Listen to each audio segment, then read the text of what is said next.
Hello, everybody. Welcome to Maximum Libertarian. We're joined here today by Mitchell Suchner. He is the CEO of ArkPad.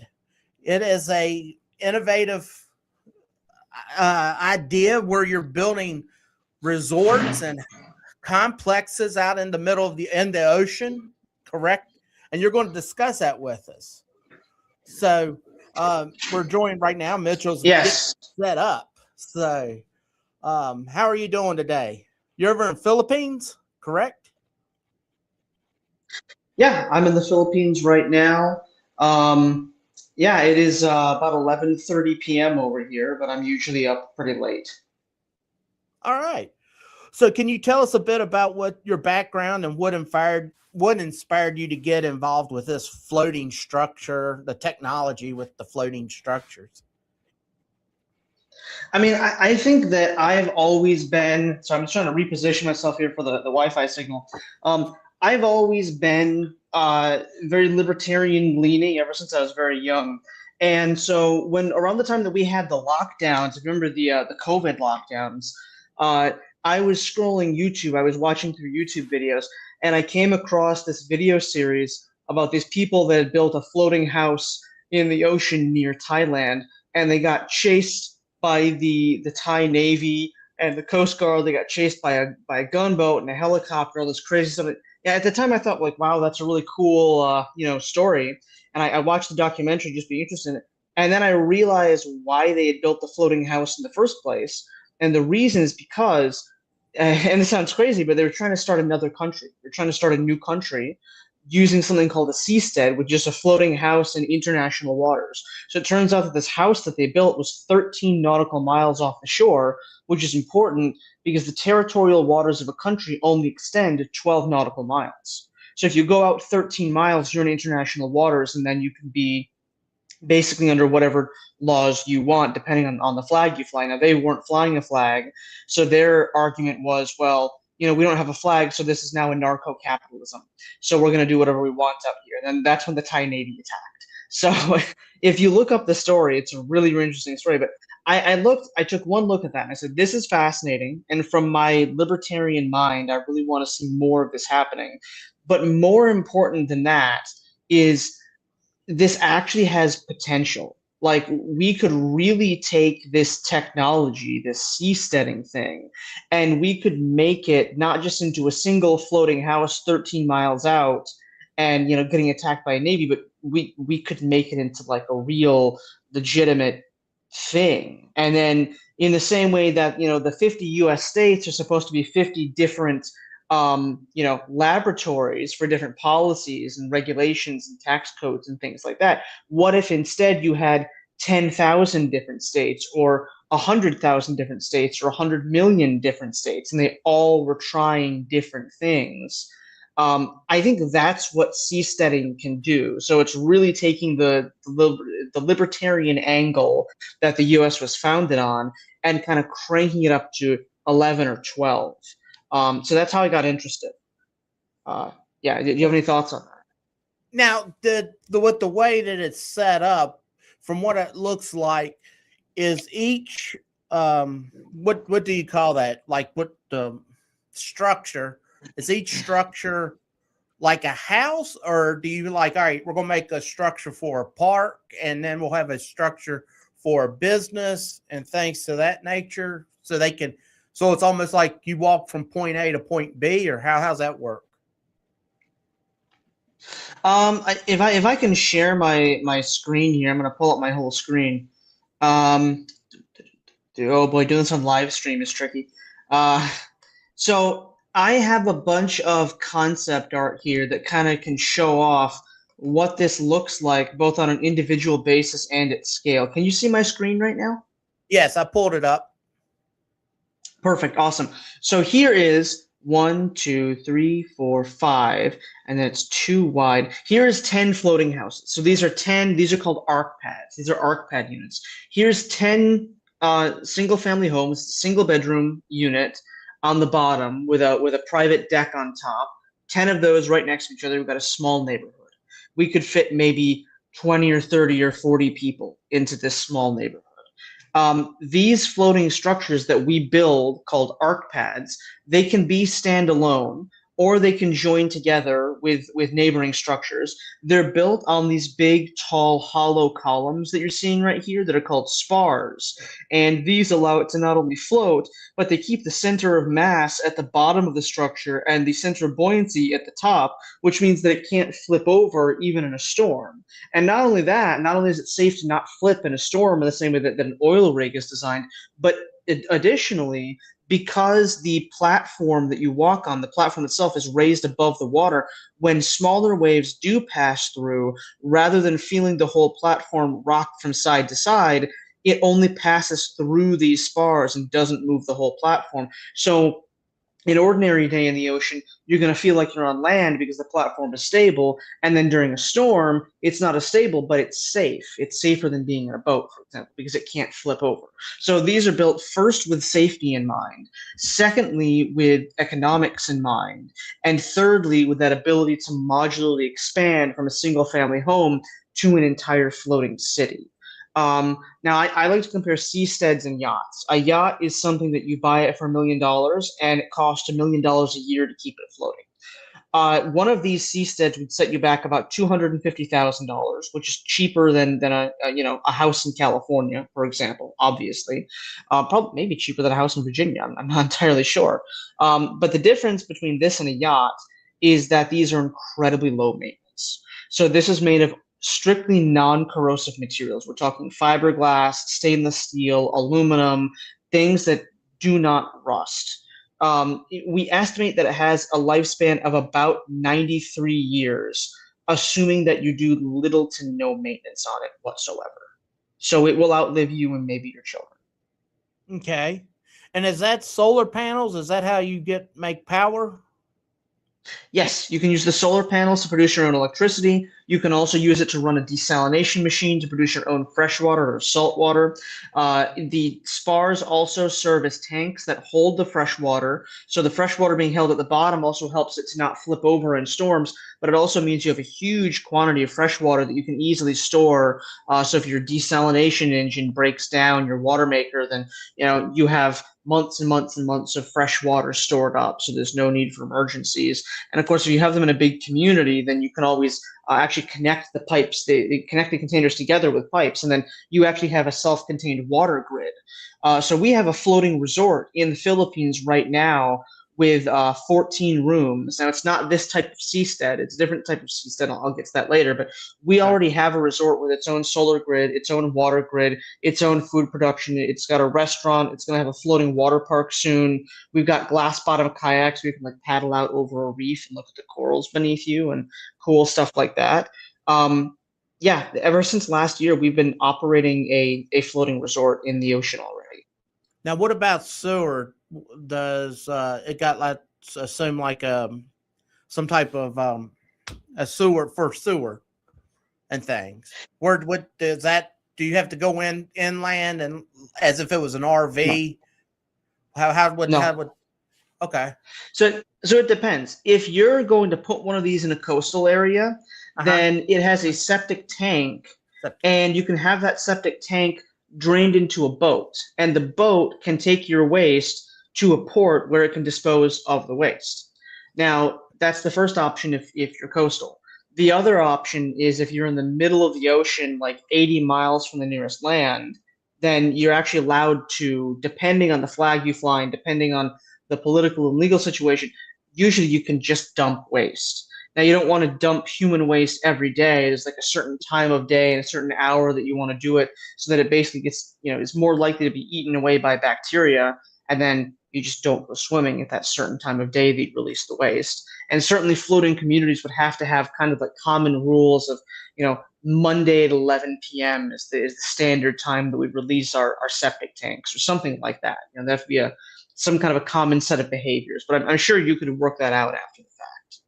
Right. Okay. Now, how many bedrooms did you say that would typically have in there? Like one of your houses, one of the pods there. This is 1 bedroom, 1 bathroom, and the living room and kitchen are kind of merged together. I think I have some pictures where I can show that off here. I got a little floor plan. Oh yeah, so here's the floor plan. So here's the couch. Here's the kitchen. This is actually an outdated layout for the kitchen. We kind of moved some things around to be on the other side now. It gives you a rough idea of what it looks like, and what the views would look like from here as well. Here's the bedroom and the bathroom. And then here's the whole thing. So you basically got a house that sits on top of this floating platform. Bedroom here, bathroom here, and then the main room is here. Then you got a deck that goes around the edge, and then a staircase on the outside that leads to the top deck, which is again just a big, large deck area, the same size as the house, but the top deck is all open space. So you can put up, tables and set or something, and make it like a little activity space, whatever you want to do. Right now we have these things deployed as tourist infrastructure, but it doesn't have to be tourist infrastructure. It can be residential or commercial, or at this scale you can even do some light industrial activities. The point of this is that they're like Lego blocks. You snap them together and you can build a floating city. It's interesting. Now, right now, I know since you're in Philippines, is this a Philippine? Are they the ones that's helping you work along and back this? No, we built this all ourselves. Oh, wow. Okay.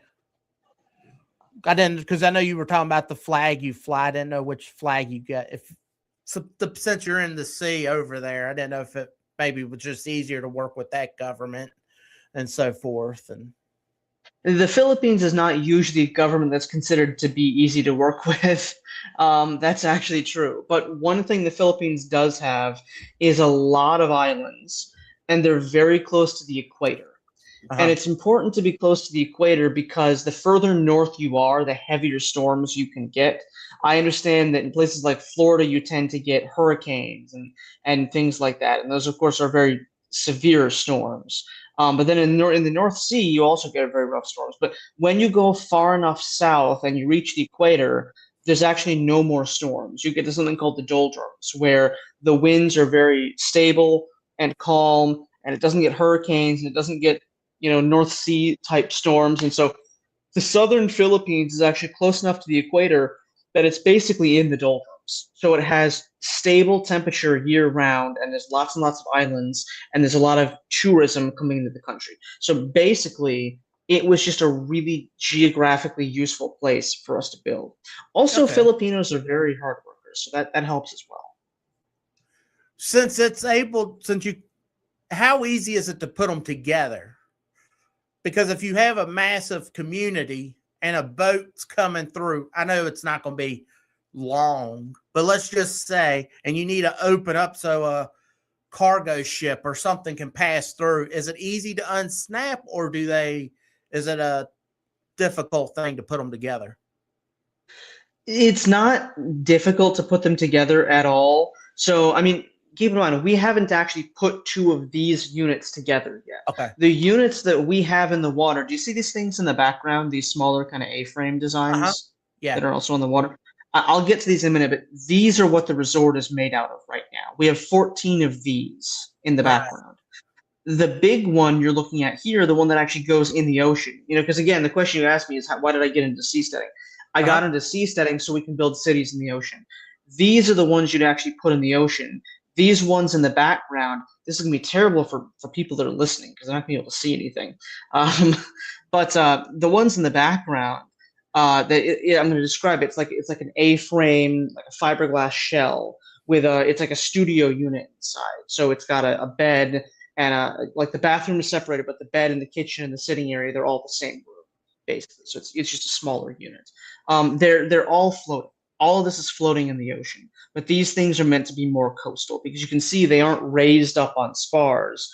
They're free floating, so they're not meant to go through heavy storms. That's kind of the idea here. All right. Interesting. Yeah. As the CEO and founder, what does a typical day look like for you at ArkPad right now? Well, my typical day today, I really want to pull up a video, like a recent video, so I can show you, what this place actually looks like. I mean, hold on, let me stop sharing for a moment. Now I'll find a video here. I'm just going to describe my day, what I did today. So today we have this island hopping boat that takes people from island to island to island on these tours.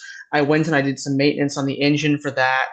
I talked to a maritime lawyer that showed up in our resort who does some volunteer work for the Seasteading Institute. I talked with him about some things. He just kind of stopped by and we had a general seasteading conversation.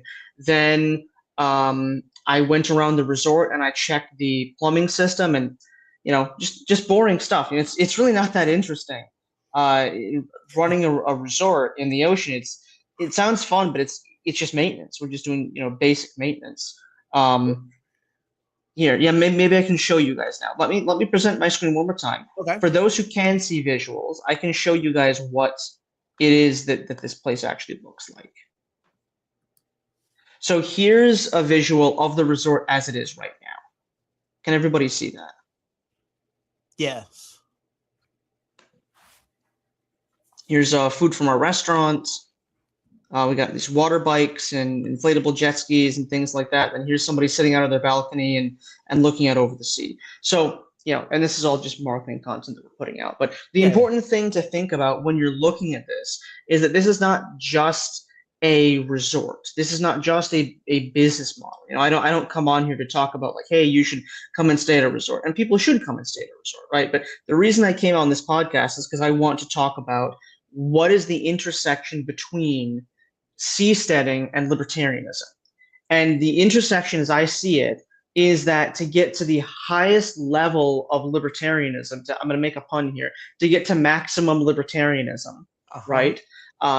What you need is the highest possible degree of autonomy. And in my mind, the only way to get the highest degree of autonomy possible is either setting up your own colony on Mars, which is very, very difficult to do, away from all existing governments, or going into international waters. And as you can see from this picture here, we're effectively, at this point, we're capable of going into international waters. And I think if people want to see, real libertarianism come to life in the next few years, they should be looking at seasteading. Huh. I know this might sound, I don't know. Will there be like cryptocurrency, or what type of trading in that aspect will there be? Or if you had a community, if you down the road, you put them all together, you build a community, do you think it'll be like some type of cryptocurrency, or would you build, or how would you do that? So if you're asking how would we fund the construction of it, then it would just be real estate. I mean, you can have real estate on the blockchain. They have like RWA, right? Real world assets. So you can take real estate and put it on the blockchain.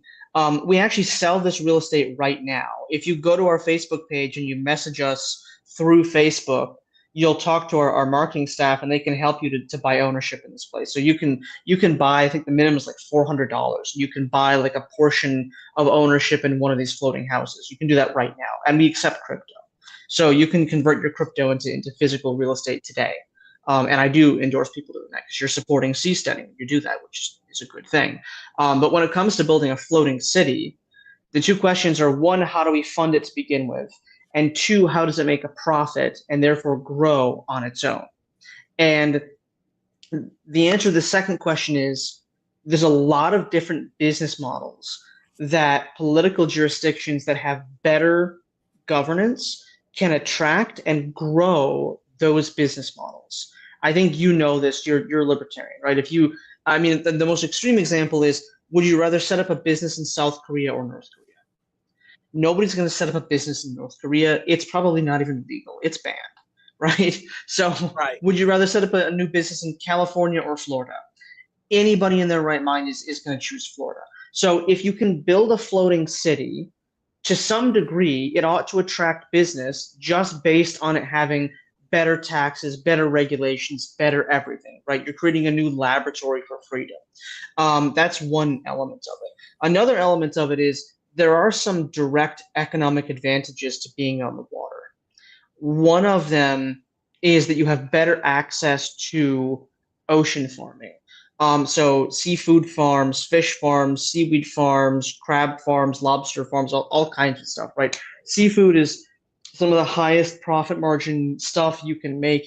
If you compare a chicken farm to a salmon farm, the salmon farm almost always has way higher income. The salmon farm is going to blow the chicken farm out of the water.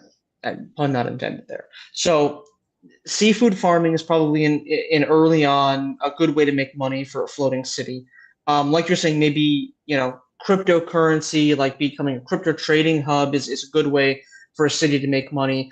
There are underwater data centers now that Microsoft is building. If you could copy that tech, then that would be another good way to bring in income. So yeah, I mean, I guess are you talking about how do you initially fund it, or are you talking about how does a floating city make money to begin with? I guess Well, once because you there's get it different up, questions. all right, yeah. So I guess funding would be one. Like, where are you getting the funding from? And then number two would be, what would you envision? Would you want it to be a cryptocurrency once it's an actual? You said let's build a city. Would you want it to? Do you have like an idea of like let's have cryptocurrency, blockchain? That's what that was the question I was wondering. What was your? I mean, what's your envision of it? it kind of depends on what you mean by blockchain. Are you saying like, should every restaurant accept Bitcoin? If they want to, sure. Or are you saying like, there needs to be an official currency that you use in the city or something like that? If the city in its initial stages is comprised of like 62 people, I don't think it's going to have its own coin. But right. If you're saying would it be a crypto-friendly political jurisdiction, then yes, it definitely would. All right, interesting. What has been some of the biggest technical challenges in building this stable living and floating homes have you come across? A lot.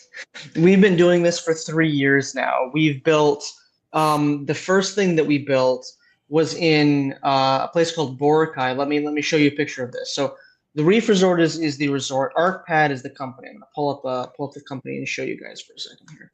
So this is the first floating house that we built. Where's the pin? Here we go. This is the first floating house that we built in a place called Boracay. I'm going to mute this. You can see the floating house out here in the distance. Here it is being pulled by one of our boats. So we built it on land and then we hauled it out into the sea.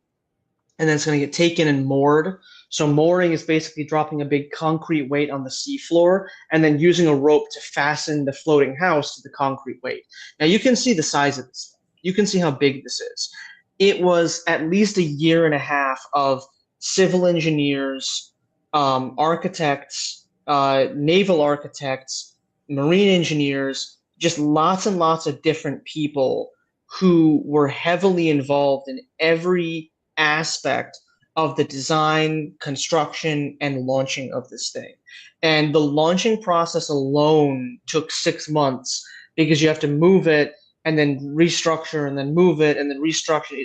It's a big thing, but the new version that we have, so this was the Arkpad-C. This was our third design, which is the first one we actually decided to build at scale.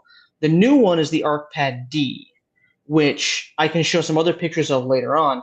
That one you can build in about 2 months on basically any beach, and you can launch it in about 48 hours.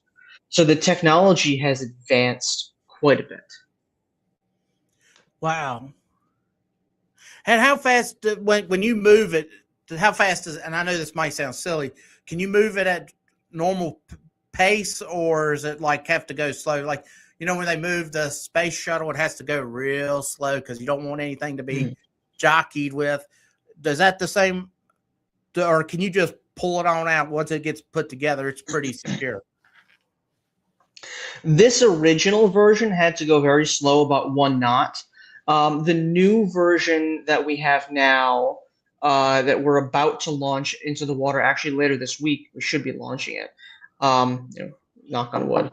But anyways, the new version, I think it can go maybe 2 or 2.5 knots.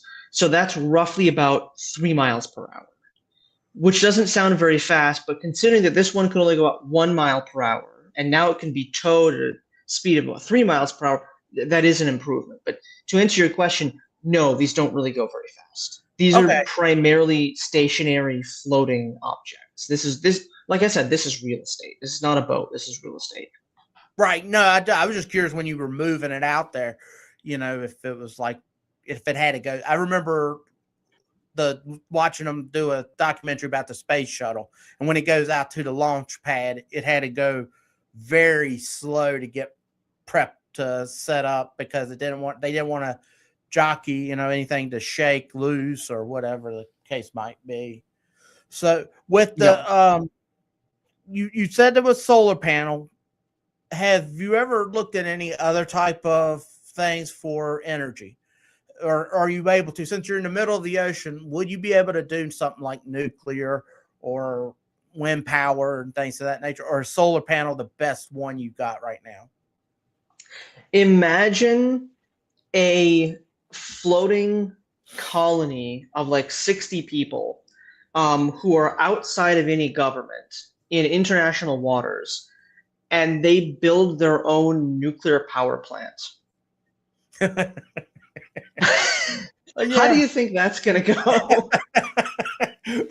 Well, yeah, I get it. But some things are, there's some things that are better for environment, and we got to look at all technology, in my opinion. But that's why I was just curious if y'all have ever looked into something like that. Okay. I'd love to have it, but I don't think it would be. It wouldn't be allowed by the U.S. Navy. I can say that much. Okay, well that makes sense. How do floating communities change the way people live in the future? How do you see it changing the way people live in the future? That there are going to be certain people that live in the ocean in the future. There are going to be people that flee Iran or flee Venezuela or flee China and have nowhere else to go to, and they're not allowed to immigrate into the United States. They're not allowed to immigrate into Europe, and they're sent away, and then they're going to say, well, where else can we go? And floating cities provide that sanctuary, provide that refuge for people that want to escape tyranny, but maybe they don't have anywhere else to go. If you have 100 floating cities, 10 of them are probably going to have something akin to maybe not completely open borders, but a very tolerant immigration policy. And then let's say the other 90 are very strict. What that means to me is that those 10 are going to see significant population increases every single year, which also correlates to a significantly increasing size of the overall economy. So that's my view on immigration most of the time. So I think that floating cities, on the one hand, they can take the immigrants that America doesn't want, and on the other hand, they should be designed with immigration in mind. And because they're modular, because you just keep building them, cranking out the same floating house over and over and over again from a handful of boatyards, you can really scale up and just bring in a lot of immigrants very quickly. So in the future, will we see immigrant-based floating cities or corporation-based floating cities or libertarian volunteer-based floating cities? I don't know. It's hard to say. My role is just to develop the technology and make sure that it's safe and make sure that it's practical for real-world use. And for someone to visit or stay at one of your reef resorts, you're able to have people come here and just visit, correct? It's on Airbnb, it's on Agoda, Booking.com. Yeah, anybody can come. All right. Where is the next spot that you would? Have you looked at like locations or where you'll expand, or will you just expand from that point? Does that make sense? I think we're going to continue to expand for the time being where we are right now. Now that's not to say that we're not willing to sell seasteads.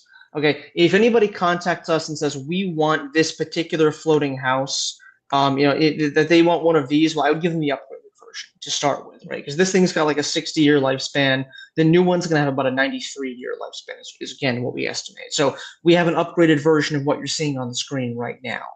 So if anybody wants to buy a seastead and deploy it in their country, we can break it down into pieces, put it in a shipping container, and send it off to you, and you can buy it from us. And they are for sale right now. But if you are more conservative and you say, I'm interested in investing in these floating houses. I want to own a part of this floating resort, but I only want to put in like 400, $500, something like that, just to kind of test it out. Then that's when you should probably message us on Facebook, and you can buy what's called fractional ownership. And all of the money that comes from this type of fractional ownership that just goes piecemeal into the resort that we have right now, that money basically goes into our boatyard to fund the construction of more floating houses in the Philippines. I can show you again. Let me continue to screen share. This is the area. Show you the whole Earth here, and I'll zoom in. This is roughly where the resort is located.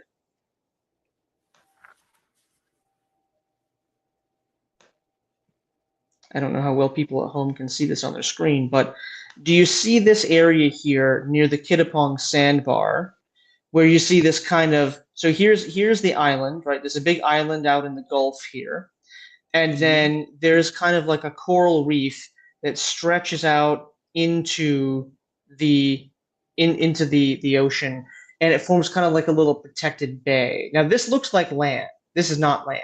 This is actually coral as seen from space. It looks like part of an island, but it's all underwater. So you can imagine this kind of like a bowl where the shallow part is here, and then this dark water is the deep part, and then you have the land on the side. The resort itself, I don't know if it will show me this because I'm on Google Earth, so it's not going to show me. It only shows me on Google Maps. But basically, between these two little bits of coral right here, this is where the resort is located. Does that make sense? Yeah, yeah. Okay. So it's basically surrounded on all sides by coral reef. And we have some really fantastic scuba diving. We've got good scuba diving. We've got good snorkeling. We've got a really good vacation environment. Like if you want to get out of Virginia, or you want to get out of the Northeast, or go do something, new and interesting, our resort is a good place for you to go and try that out. Right. Did you say these can be set up in any depth of water, correct? I couldn't remember. Did you say like you can put it wherever you want in the ocean, correct? Or does it have to have like a certain depth? As long as it's not too shallow. There's no maximum depth, but there is a minimum depth. You can't put it in 1 foot of water, obviously. But yeah, you can basically put it wherever you want. Okay, wow.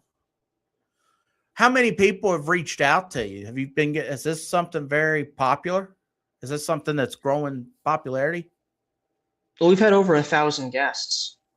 All right. Our restaurant served at least, let me think here. Let me think back. So I think we've had close to 1,000 guests per month, actually. Now that I'm thinking about it, we had 1,000 in December, and now it's the end of January, so I have to check. We might have had about 800 guests in January. So I look back to September, we've had 4,000 or 5,000 guests, and I know that our restaurant has served at least 3,000 meals. So, what can I say? It's like a lot of people go online, they discover seasteading, and they see these pictures of these giant, fantastical AI generated floating cities, and they say, well, that'll never work. But we're really doing seasteading. We're doing seasteading currently. This is, and again, I can show you some of these videos here if I can pull this up. There are I gotta pause for a second. There are Instagram influencers that come from all over the Philippines and from other countries, and they come to our resort because it's becoming like an influencer destination for Instagrammers. And so they come here so they can just film themselves swimming around with the fish in the coral reefs here.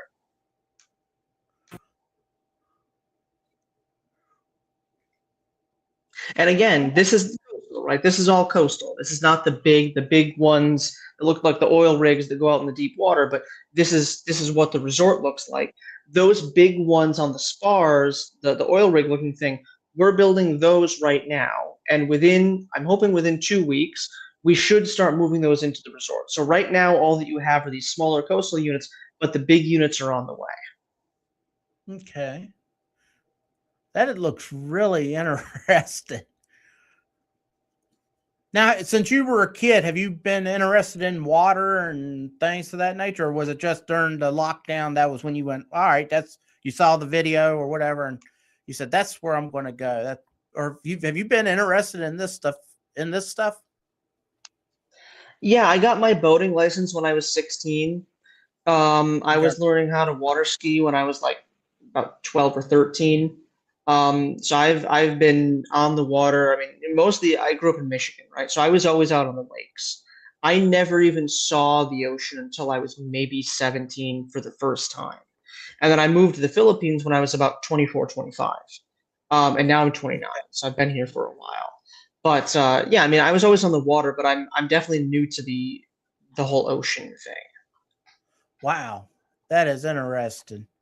What advice would you give someone who is just discovering seasteading and wants to get involved?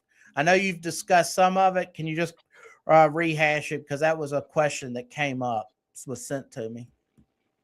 Sure, yeah. I would say that seasteading is, in my opinion, this is just my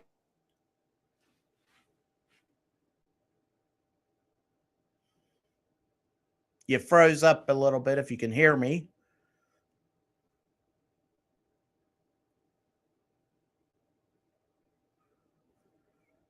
And he still froze up.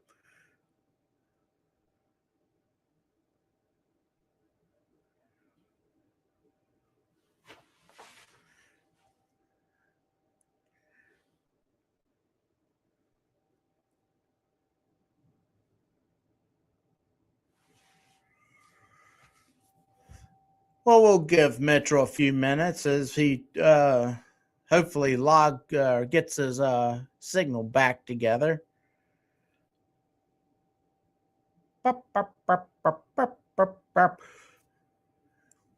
This is a very interesting thing. He's had a log off, so we're going to hang out here for a few minutes. So we'll give Mitchell a few some time to get on there and get all back on the screen, giving you some dead air for right now.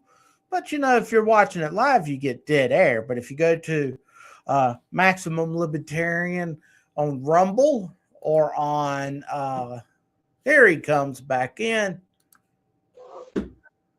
Hopefully he'll be able to make it back in. Hey, what's happening? sorry. Hey, have I been choppy, Brian? I think maybe I've cut out a few times. Is that true? No, the entire time you've been very good. I mean, it might have been a one little word, but everything else has been good. Oh, okay, okay. Let me try to just fix my. Sorry about that. I'm trying to move my location here so I can be a bit better about it. Okay. All right. So where did we leave off? We were talking I about had how to get asked you involved in what advice, seasteading. discovering seasteading and if they want to get involved. Yes. So what I would say is, in my opinion, and it's just my opinion, but seasteading is the purest form of libertarianism. It is the only form of libertarianism where you can effectively start from scratch and operate completely outside of any governmental framework and just create a new type of civilization out of nothing. And it's that blank slate that allows you to say, here's the type of political or legal or cultural laboratory that I think should exist that would be that I'd want to be part of. And so if libertarian is about personal freedom, I believe that seasteading can give you the highest possible level of personal freedom.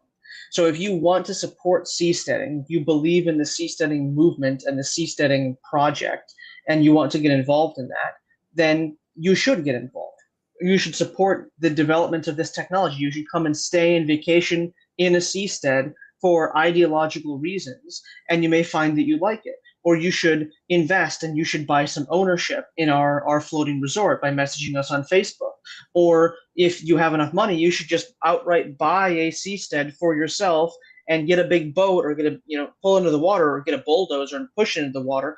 We can send it to you. It's like bolt together like IKEA furniture, but on a very large scale. You push it in the water and you can have your own seastead. And if you want to send out into international waters and then declare yourself a country and hopefully not be attacked by the Thai Navy, then you have the right to do that. So whatever you want to do with a seastead, however you can get involved, that's what you should do.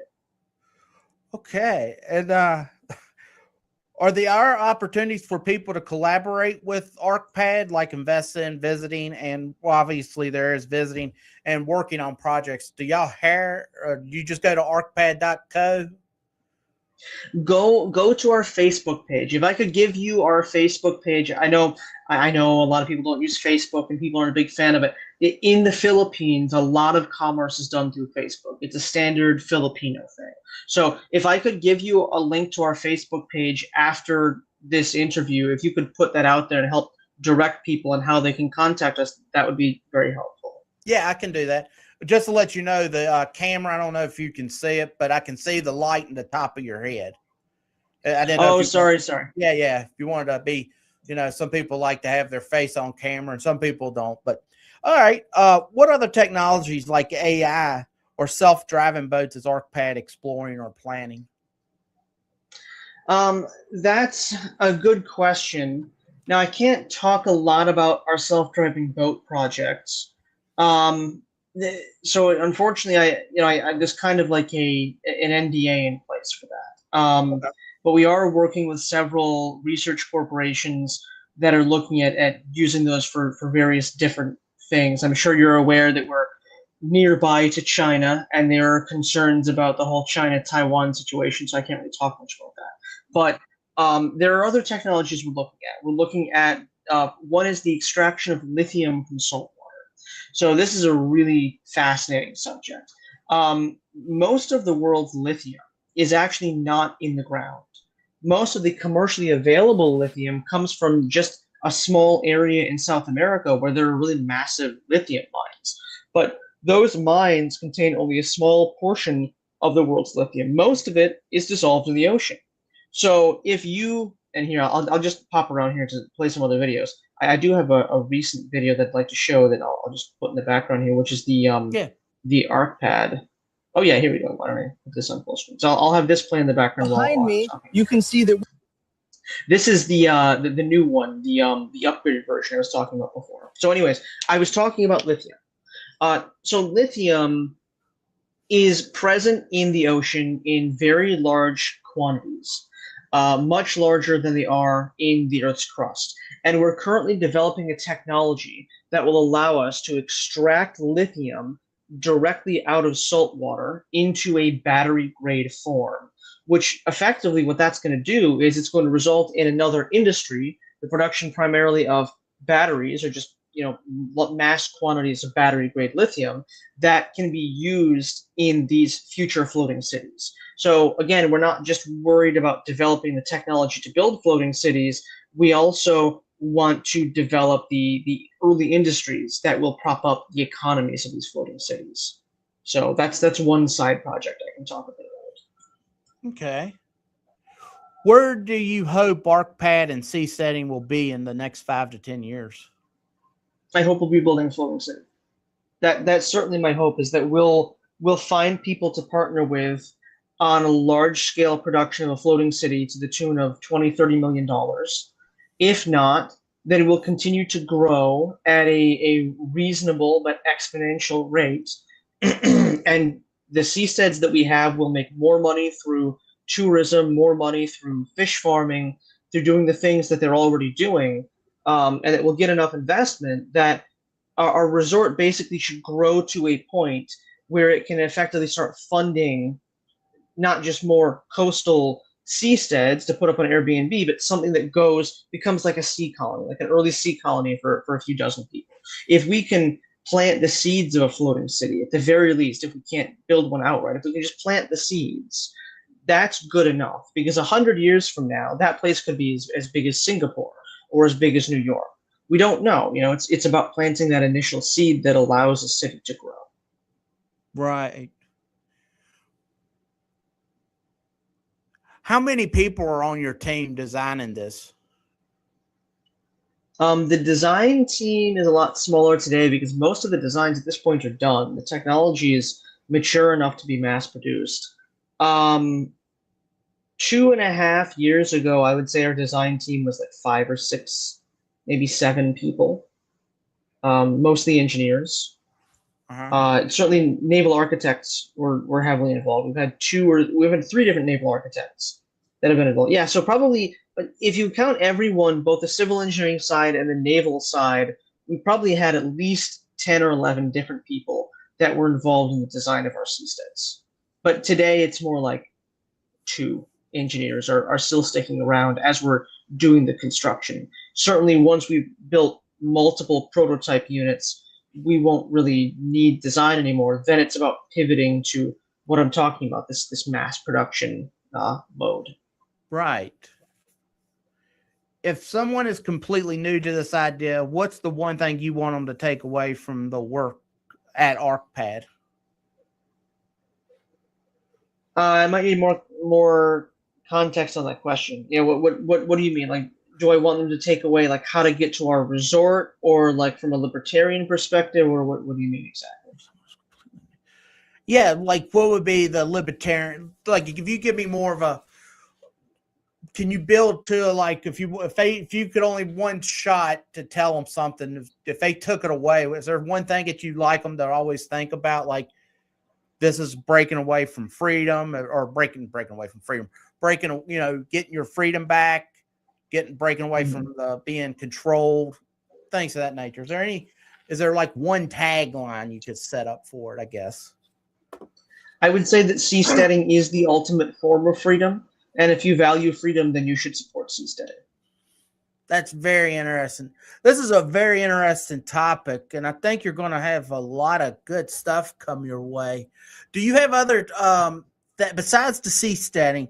Does there other technology? Example, like with Apple, they would build the computer, but while they're building the computer, they're also doing the iPhone, and they've got technology going with the iPad and the iWatch and all that good stuff. Is that how this technology flows, you think? Does it have, all right, we start with the ArkPad, but it bleeds into other technology you didn't even think about 10 years ago? Kind of, yes. I mean, there are really 3 significant seasteading companies today that I can think of. The first one is us, ArkPad. The next one is a group called Ocean Builders. They're in Panama.